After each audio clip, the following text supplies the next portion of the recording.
Trace your life.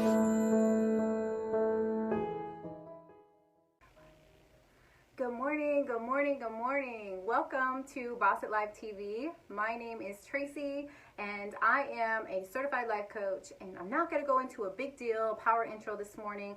I am first going to tell you that I'm super excited today. It's Monday. I missed my live last week. Unfortunately, it was a holiday and we had a lot of things going on and I just had too much. So I gave myself permission to apologize for not being here, and I am back. So welcome, welcome, welcome.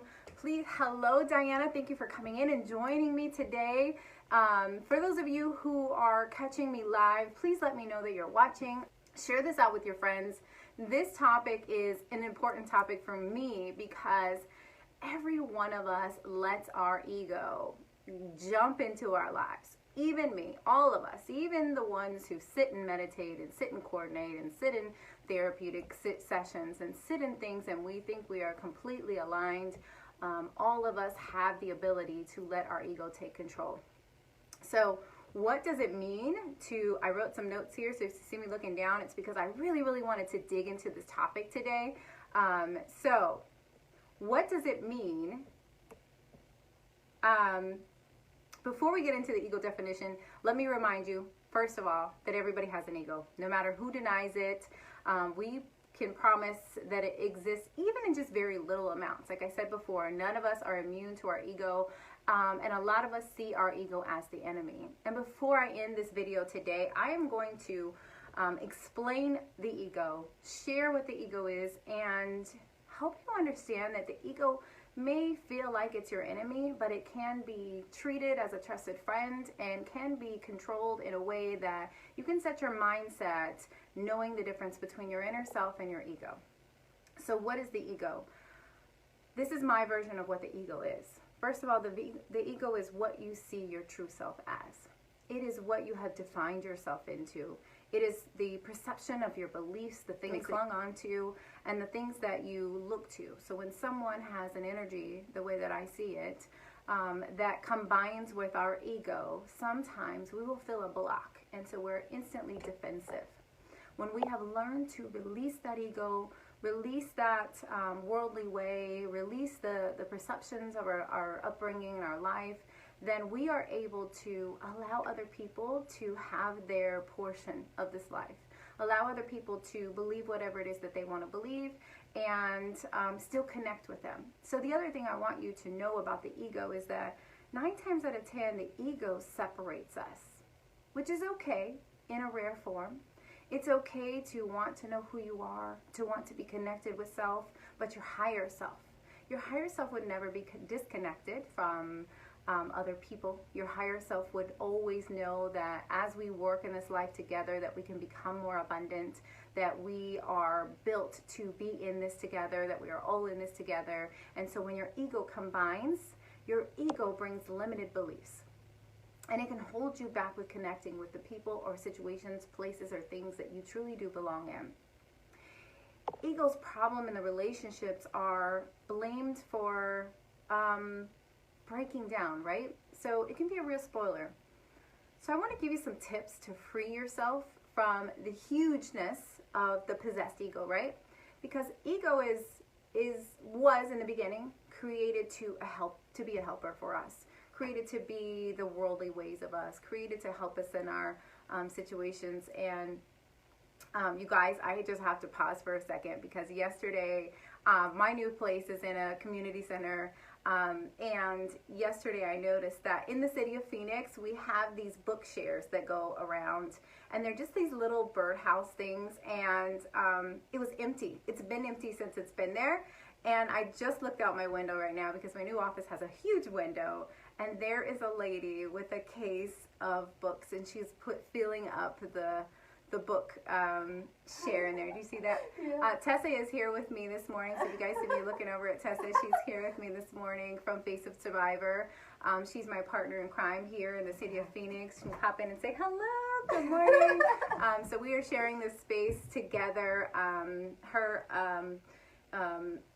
vision to get the word out about abuse and survivors and awareness and how we can live our life is beautiful. And it's something that I work in as well. And so I decided to bring my coaching services, my Reiki services, my healing and meditation services as a combination into her purpose and her power. So we are definitely doing that together. So for those of you that are just joining me, I see now there's about 6 in you. Hi, Bobby. Hi, Lena. I cannot send invites, so I hopefully you guys are getting invites or you're sharing this out with your friends. I know that Tessa is doing some inviting, so thank you so much for that, Tessa.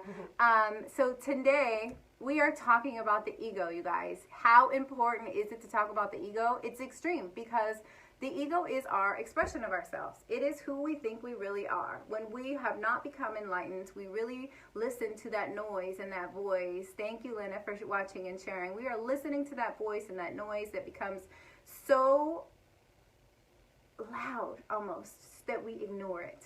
So it's like when you have a teenager and they're playing the music, or you hear somebody playing something really, really loud and they end up playing it so much that you can't hear it anymore. And that's what happens with our ego. We hear those noises in our head and we hear them so much that we can't hear them anymore. So you're handling your ego problems can get really, really tough on you. It's not easy to handle your ego problems. Even for me, you guys, and that's why it was such an awesome topic for me to talk about today, because I had to really check myself this weekend over the past week over something that I didn't realize my ego was leading or guiding instead of letting my inner spirit. And as much as you meditate and as much as you teach and as much as you learn, your ego is always going to be a consistent version of you. It's how you silence that. It's how you learn that. And it's how you create a life with that. Knowing that our ego is, hello, I see you in there. Thank you so much for joining. Is it Agatha? Thank you for joining this morning. We are talking about the ego and how it reminds us that we are not fully connected. And I was reminded this weekend of my lack of being connected. Being connected is a consistent thing that has to be done. You have to remember to work on it daily. It's almost like going to the gym. I always say this. It's like going to the gym because your mind is a muscle. And if you are not consistently creating a new perspective, a new environment, being around people who are not saying the same things that you're always used to, always hanging around the same people will help grow that ego inside of you, right?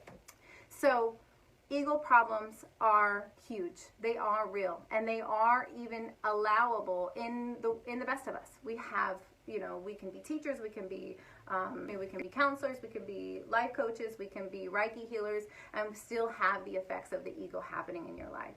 And so today, because I love you all so much, I love you guys so much. You have no idea how much I love what I do, the meditations and connecting, the fire that it lights up in me when I see people grow in enlightenment and when I see the connection. I feel like there is a real shift happening in this life. I feel like we are connecting through the internet, through our businesses, through our services, and that we are empowering each other to be such a source of enlightenment for more out there, for more forgiveness, for more healing, and for more enlightenment that will empower us to really truly do what we were meant to do. And we were meant to create and live a beautiful life and expand and be abundant. And it gives me so much joy. Sometimes I feel like it's going to bring tears to my eyes because I get so excited, because I want you to really, really know that once you change your mind, you can change your entire life. It's not as hard as we make it to be. It's not as hard as our ego allows it to be for us. It really is just that simple. And so before I get into my tips, I'll tell you a quick story about me. When I first started this live, I said, my name is Tracy, for those of you who don't know who I am. And I didn't really give you a big power introduction. If you want to learn more about me, you can go to my website at traceyourlife.info or my page, Trace Zen or Trace Your Life. But what I really want you to know about me is that I am in love with this life. And it was not always that way. That I grew up with a single mother who was 16, who went through in and out domestic violence relationships. And I struggled in life the same way that everyone else does. I went through the same things. So I don't feel like anything is different from me or anybody else. What I do feel like is that I had an education addiction. I wanted to learn more than I wanted to feel. I wanted to see things in this life that I didn't even know were possible. And so I educated myself on that. And I worked hard for that. And that is the only thing I did. I changed my mind, and it changed my entire life. In 2016, I was confronted with something that would change my life forever. When I grew up, I really didn't understand who I was. I grew up in South Phoenix. I grew up in a culture that most people didn't think that I fit in. And so I had an identity crisis or struggle on who I really was. And that haunted me for a very long time. And even when I got into corporate relationships or businesses, I still didn't really connect with who I was. And that was because my ego was holding on tight to my perceptions. My ego was not going to let me go. The struggle was so real. And I don't even like to say that, you guys, because I don't believe the struggle is real. But at that time, the struggle in my life was real. Finding out who I was, what my purpose was, what my power was, and what I was put here to do. And I decided at some point, after 2016, I had an injury. And I don't like to get too much into what happened, but it was an accident, I like to call it now. And I was reintroduced to PTSD, something that I've had from a very young age, from the things that I have been through. And I was reintroduced to it in a way that I was afraid of it, and I was scared of it, and I couldn't leave the house at times. I'm always on the mountain hiking, I'm always encouraging people, I'm always enlightening people, but that year was so hard for me to just get off the couch. I remember when I walked into the kitchen and the light bulb went out in the kitchen. And this is the scariest thing ever, for your ego to remind you how powerless you can feel. I walked into the kitchen, smallest thing in the whole world that could have happened to me, the light bulb went out. And when I looked up at the light bulb, I said, I don't even care if I'm even here tomorrow. And when I said that to myself, it scared the life out of me, because I've never said anything like that to myself. Now I know that that was not me. I know that there's no possible way that I would have said, I don't want to be here for my children, I don't want to be here for my power, my family, or my power, or my purpose. There's no way that I would have said something like that. That had to be someone else. It had to be someone else. And who was it? Who could have said something like that? Of course it was my ego, because my ego was tired. My ego was tired of fighting, and my inner peace and inner balance was completely gone. I had no connection to who I really was. I had no connection to what my life really meant. And I had no connection or no thought process that I could move forward and become anything else than what I was sitting there in that morning with the light bulb out in my kitchen. And so I decided to go and see a physician because I thought maybe I was depressed. And so I went into the doctor. Because I'm a life coach and I'm studying therapy, I told him exactly what was wrong with me. I said, excuse me, sir, I need you to put me on some type of medication because I am depressed. And I know I'm depressed because these and these and these and these things all happened. And those are, because I know, because I'm studying to be a therapist, those are all symptoms of being depressed. So if you could please put me on this medication, because I've already looked up this medication and I know what it can do for me, I would appreciate that a lot. So I self-diagnosed. Of course I did, because I love education, and I decided to educate myself on what I thought was going on with me. And he said, I hate to tell you this, but you are not depressed, and this is called PTSD. PTSD, what in the world is that?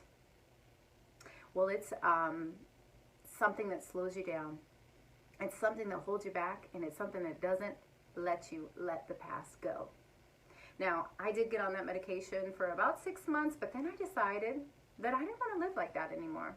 That there was something deep inside of me that medication was suppressing. There was something more for me that I could give. And this medication was holding me back and turning me into somewhat of a zombie. I had no emotions, I had no feelings, I had no passion, I had no comfort really. I was just walking around doing whatever it was I was used to doing. And that is what we all do, PTSD or not. Is it not? We all walk around on autopilot. We all try to suppress the pain. We are all doing something to stop those voices in our head. If it's alcohol, if it's drugs, if it's relationships, if it's jobs, we all are doing something in that way. And this is our ego's way of stopping us from reconnecting with our inner being and finding our inner peace. This is what happened to me in 2016. And by the end of 2016, I decided, I was hiking up a mountain, by the way, and I said, I don't like this person anymore. I don't even know who this person is, and I don't want to be this person. And so I'm going to finish my schooling, and I'm going to get certified as a life coach, and I'm going to continue on my workshops, and I'm going to continue to empower people, because I don't believe that you have to live on medication and have inner peace. I don't believe that you have to struggle. And I honestly, truly know, because of my life, that you do not have to live in pain. And so today, that is why I'm here to tell you about the ego.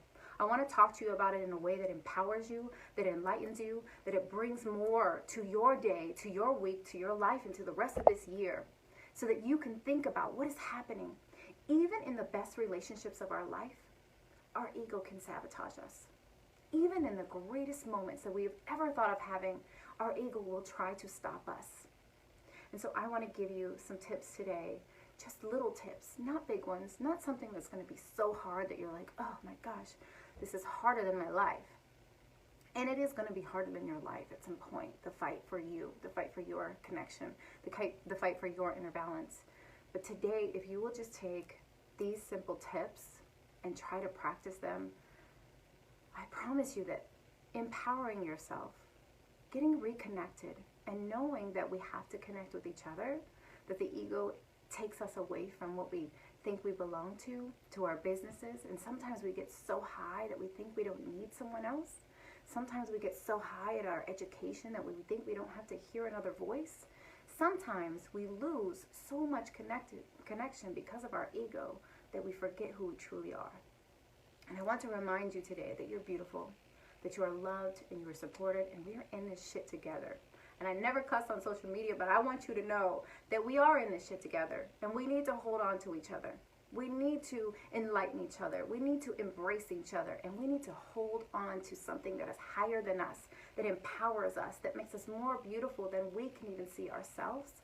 The inner peace and enlightenment that you will see in your life when you just take a couple of minutes a day to release, to let go, to empower your inner being, and let that inner being speak first, so that when your ego has something to say, we know it's like level 1, right? So level 1 is our experiences in our life. It's the child experiences. It's the feelings that we all have. Our inner child needs love, and our inner child needs to be held, and our inner child needs someone to fight for them. And so when you become enlightened, you are at level 2. Level 2 is your motherly instinct, your fatherly instinct, the parent that says, that's sweet, I love that, but no, honey, let me help you go another direction. These are the conversations that we want to start having with our ego. I love you, that's sweet, I know where that came from, but I'm so experienced in my enlightenment now that I can help you grow and be more. This is level 2 in our life. This is the enlightenment. And so I am going to help you understand this. It is my purpose and my power, and oh my gosh, my pleasure, to remind you of who you are and give you so many tips continuously to enlighten yourself, to build more self-empowerment, to really, really, truly believe that this physical world was brought to you by a dynamic energy and a beautiful force that wants you to thrive, that wants you to survive, that wants you to be more amazing than you could ever think about in your life. Trust me, I know, and I continuously experience this as I grow. I continuously experience this as I connect with people, as I coach in my business, as I do my energy Reiki healing, because it is alignment that brings us to the power of who we are in our businesses. And it doesn't mean you have to give up on your business if you're selling a product. It doesn't mean that you have to be like me and sit in meditation for an hour a day. It doesn't mean that you have to ground yourself 24/7, although I would love for you to do that. It does not mean that. What it means is that you connect with your inner being at a higher level, that you connect with your ego. Remember, you are now the enlightened parent. You are now showing the structure. You can now give the tips to move forward and the guidance. So forgive yourself. Be nice to yourself. Remember that you are always amazing, even when you don't get it right. Because we're not always supposed to get it right, are we? We're not always supposed to know everything, to stop what we're doing and live in depression and sadness. But sometimes it's okay. Sometimes it's good. And this weekend, when I had this ego experience, it took me about 2 days. Thank goodness it only took me 2 days. But it took me about 2 days to sit down. Actually, the next day I woke up and I said, is my ego sabotaging me? And I had to really process what was happening with me. Was I taking ownership of what just happened? Was this based on my past experiences? did I really, really, really mean the things that I said last night because I was upset and lost and totally caught up in my own ego?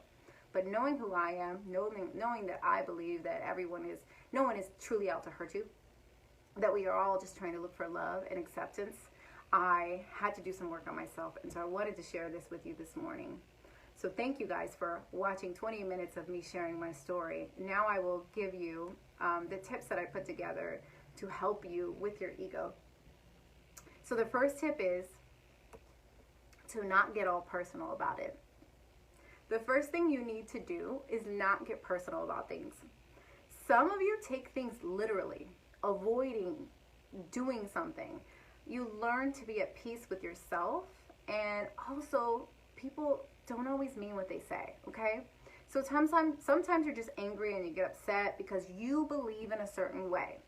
If you take it too personally, you're going to end up getting hurt, okay? So do not take it too personally. Remember, nobody is out to get you. People are out to take care of themselves, and that's normal. It's human instinct. But if we know who we truly are, and we believe in ourselves in a powerful way, we can accept what other people have in their fear of love, or their fear of lack, or their fear of enlightenment, right? Because it is not our job to always guide someone else over. Hey, Patricia, thank you so much for joining, beautiful.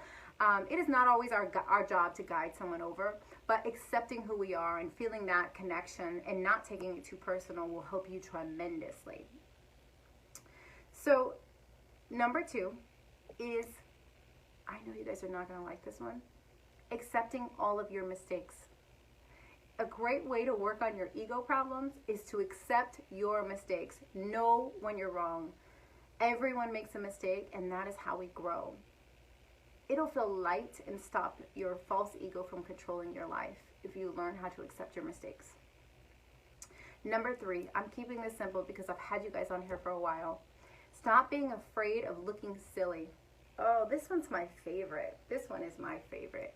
Stop being afraid of looking silly. You don't have it all together. You don't always know all that. You haven't educated yourself fully, and you just have an idea and you just want to spark it. Well, one of the biggest mistakes, especially when it comes to our ego, is people being afraid of looking silly. It's also associated with you being too proud, just so you know. If you are too proud and you are afraid of looking silly, then there is someone that needs to hear something you say, or have something, or be connected to you in a way that they need to connect with you in order for them to grow, and that is being selfish. Remember what I said in the beginning. We are all in this together. We are building this platform of life to create.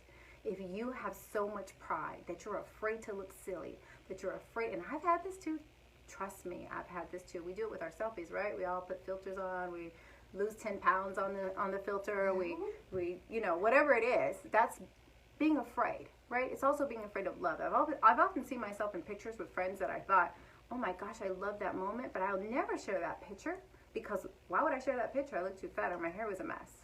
Wow. Why would I do that for a moment that I was absolutely in love with my life and in love with the people that I was around? Okay? So that's step 3. I want you to remember that before we move on to step 4, don't worry about looking dumb. The more conscious you are and the higher chance of looking silly is amazing. And the key is just becoming less egotistic and more of being silly, more of being open. Let people see who you really are. And in my past, I think that was one of my huge mistakes, is being afraid of letting people see who I really am because I was different, or I was weird, or, you know, I was just telling my future husband yesterday, I went through a phase in my life where I've always loved being so cultured, and I went through a phase in my life where I literally dressed as if I was from India. No joke. I went to the stores, I wore the wraps, the skirts, the sandals, everything. I loved that culture so much. I was obsessed with it. And and the ladies were so nice to me. I was like, teach me everything. Teach me how to dress this way. Teach me how to wear my makeup this way, because I love this so much about you. I read the books on Buddhism. I just threw myself into it. And my friends were like, what in the world is wrong with this girl? Every time we turn around, this girl has some other culture she, is a part of. And I used to feel weird about it because people would make fun of me, but I love that about myself now because I'm still that way. I've learned different languages, I've traveled to different places, and I've connected with all types of things and educated myself on all types of religions. But back then I used to really feel like kind of weird about it because people would make me feel weird. They would be like, why is she dressing like that? Do you realize that you're not Indian, or do you realize that you're not, Asian, or do you realize that you're not whatever? But I just love to connect with other cultures so much that I will just drown myself in things that I think are beautiful about them. And I had to get over the fact that I don't really care what you think about it. And that drove a lot of people crazy, and probably still does, because if you ever see me walk around Phoenix with a head wrap, and I do it, trust me. But before, I used to be ashamed of it. I used to be ashamed of the fact that I loved cultures, that I loved to be around different cultures and loved to learn their languages, because other people would make fun of me. So step 4, you guys, I'm going to move on because this is not about me. My ego wants to have all kinds of conversations with you this morning. But step 4 is knowing that your ego will never die. You're aware that the ego is a very smooth operator in your life. And we would like to think that it's easy to let the ego go, right? There are people who have fallen for this, including myself. And there have been times I tried my best to just let it go away. And it hasn't always ended up that way. It left me alone. It left me feeling like I was going to crawl back to some of my old ways, my old tricks, my old friends, my own lives. And it left me feeling like I was a victim. Now, I know, you know how crazy this feeling is. But by the time you realize that it's the ego and that it's never going to die, there will be always some form of it hiding in your life, no matter where you get to in your empowerment and your enlightenment. Always some form of it. The goal is to recognize it. The ego will start to speak to you in a nicer way.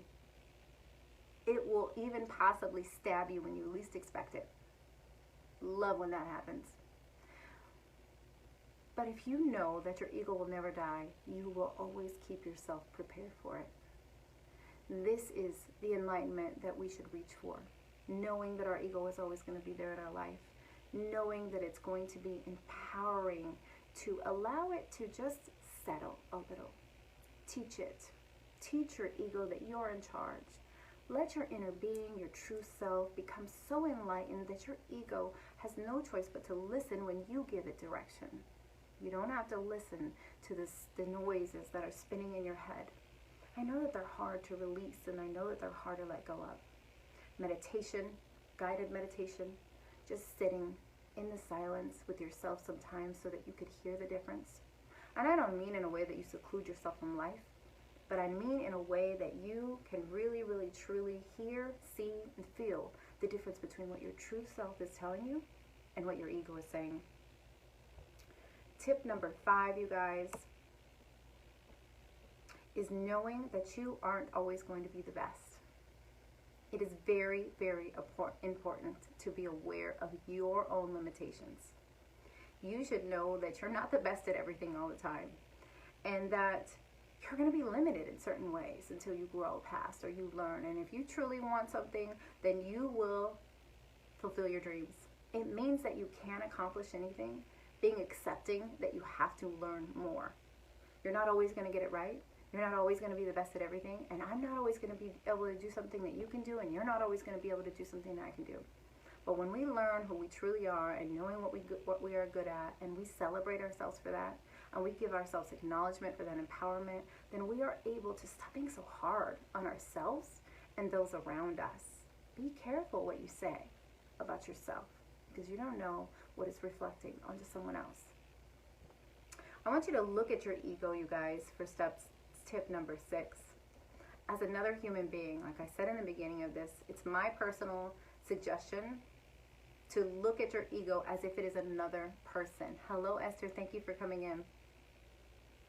I like to imagine my ego as a little brat in my mind.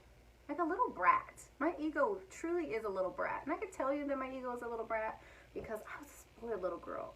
You know, I went through a lot of things in my life, but my grandmother spoiled the heck out of me so much so that people would get so mad because if I threw a fit and I wanted something, I got it. Now, that was not teaching me the best always. Some things it was good for me, in some ways it's not. Now, if any of you are mothers or fathers in there and you know that if you spoil a child, it does not help them. If you give them what they want, it does not help them. And so when I think about my ego, I think, you're such a little brat. Because you want that, and that's so selfish. And I remember that my inner being is in charge, and that my inner being knows what's right for me and what's right for those around me and what's right for those I'm connecting with. And so I think of, myself, 7 years old with probably 2 pigtails, and I think, gosh, she's a brat and she enjoys whining. But now she's not in charge. And so how do I soothe her? How do I soothe her? I love you. You're so beautiful and you're so sweet, and I know that all you want is love. And I know that all you want is acceptance. And I know that all you want. And so knowing that our ego is that little inner child in us that is commonly in charge. That's why I like to teach people about emotional intelligence. Knowing that I can speak to her, that little 7-year-old bratty girl with 2 pigtails, and I can tell her how much I love her, and that all the stuff that she's saying is nonsense, and that she doesn't have to throw a fit to get her way or impede on my life, so that we can live together in a way that we are naturally becoming abundant, and that she learns to quiet herself when I am present and I am in charge. That is learning how to control your ego. So I'm so thankful for my ego's advice sometimes, because even though I feel more connected to my inner being and my higher spirit, sometimes my ego can help me out, because she helps me when maybe I'm too eager to trust, or maybe I'm too eager to learn. And that's how we can live together. And that's how I can learn to listen to her and she can learn to listen to me. If that doesn't make sense, please let me know. I'm happy to come in the comments and help you with that. And I know it might sound a little crazy, but we have to learn the separation from the worldly ways and the spiritual ways so that we can combine them and become more abundant in our life. Step number 7, or tip number 7, you guys, is to stop bragging. I mean, this one here might have just cut you a little bit, but it's great to have a high self-esteem. And I was going to tell you this. I was thinking about it as I was getting my things ready this morning so that I could come to the car. I was like, I feel like I look great today. I do. But I'm only telling you that because I only told me that this morning as I left the house. I'm wearing leggings, by the way, and just a tank top. And I really am not that dressed up. But my sandals match my leggings, and so I think that's adorable. And so I noticed that thank too. you. But I'm not bragging in a way that I want to tell you guys that I look amazing. I was saying that to myself. And so there's a difference between high self-esteem and acknowledging yourself with love and really feeling great about who you are. But bragging is foolish. Bragging is us pushing our ego onto someone else, making them feel less empowered. Showing them that they are not as powerful as you, as a being, as a person that's working on this earth. That's bragging. That's the ego bragging that I'm talking about. But if you think you're beautiful, girl, I want you to say you are beautiful. And I want you to love it. I want you to walk around and talk about your accomplishments in a way that it empowers you. But if you are bragging in a way that it disempowers someone else, that it takes from their journey and from their enlightenment and from their true connection from who they really are, that is your ego. That is egotistic. That is what we have all got to stop doing. If you're judging someone else, think about your judgment on someone. Think about your judgment on someone. Oh, I liked her video, but I didn't really care too much about her hair or the way that she said shit earlier, or whatever it is that she felt like she needed to say, right? That's your ego. That's your problem. That's no one else's problem. Remember that in this life, we want to all be who we are. Placing judgment on someone else is bragging.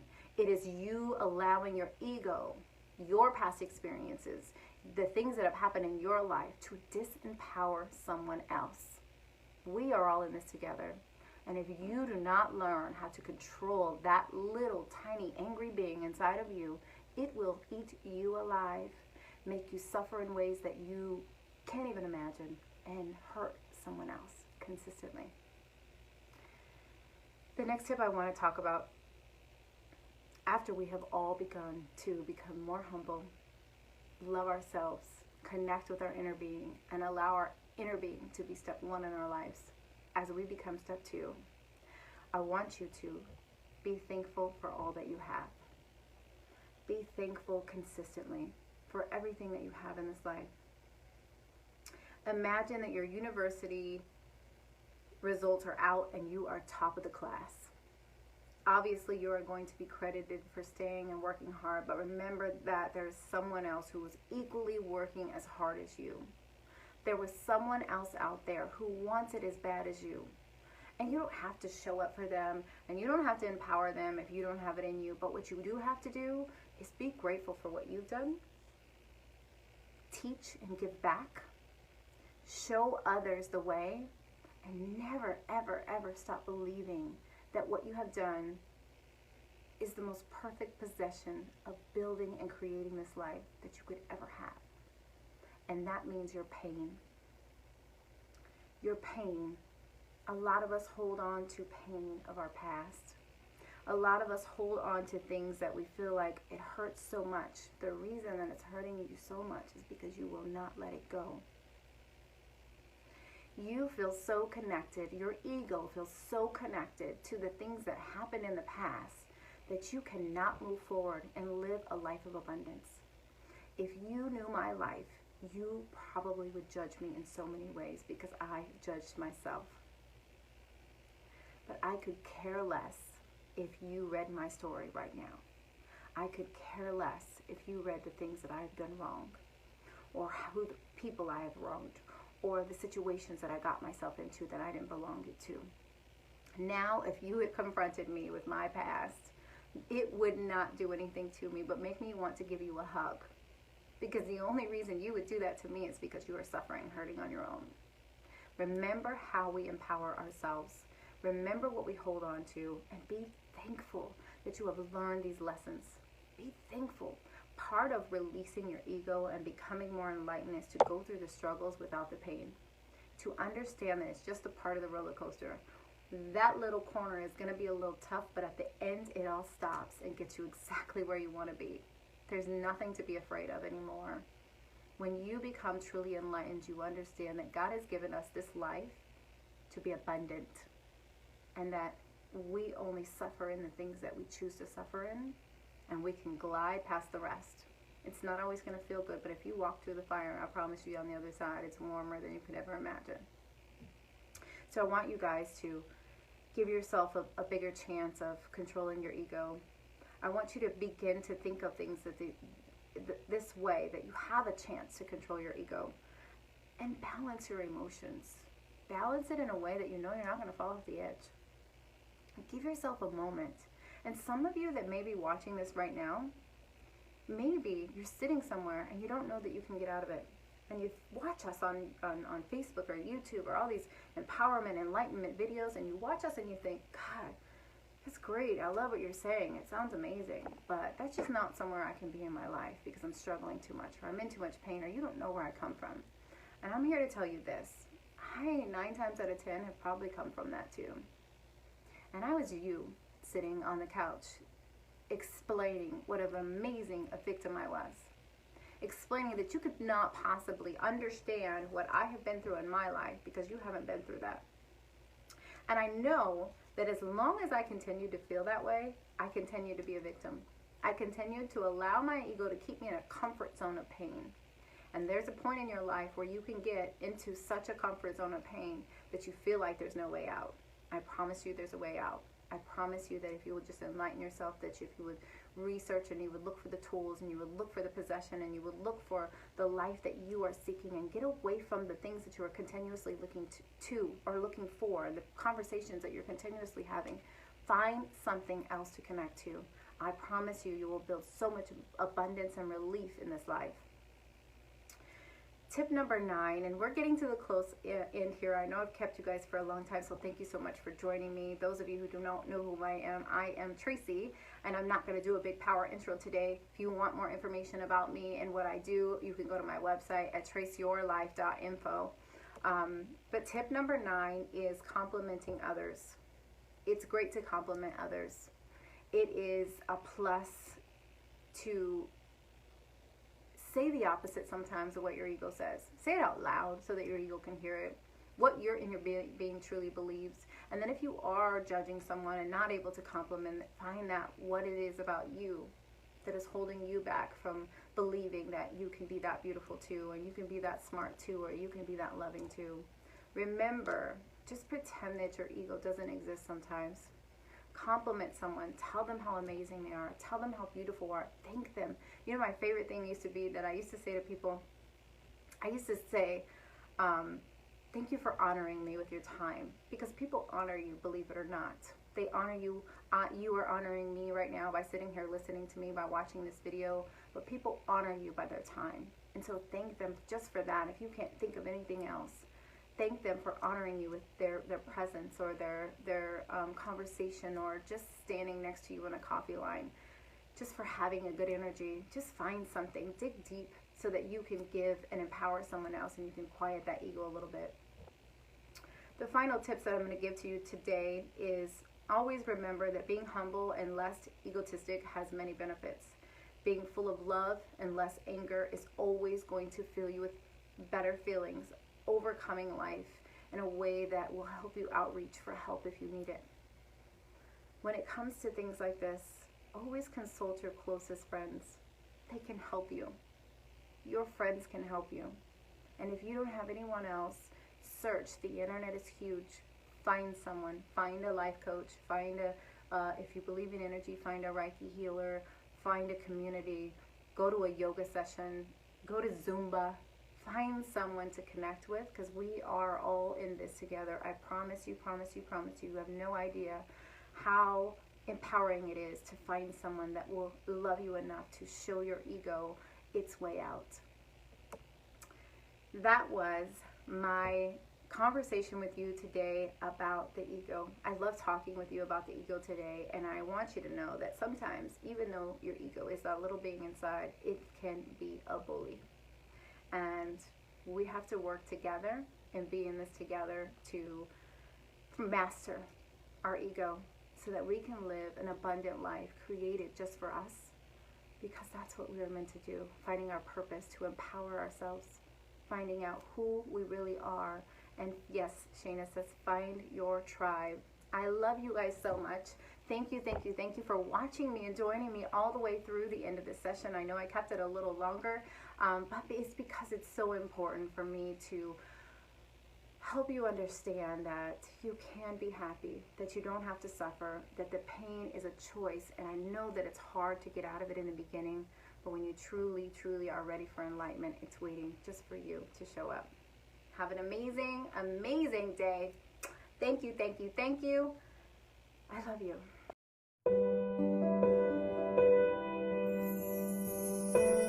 Trace your life.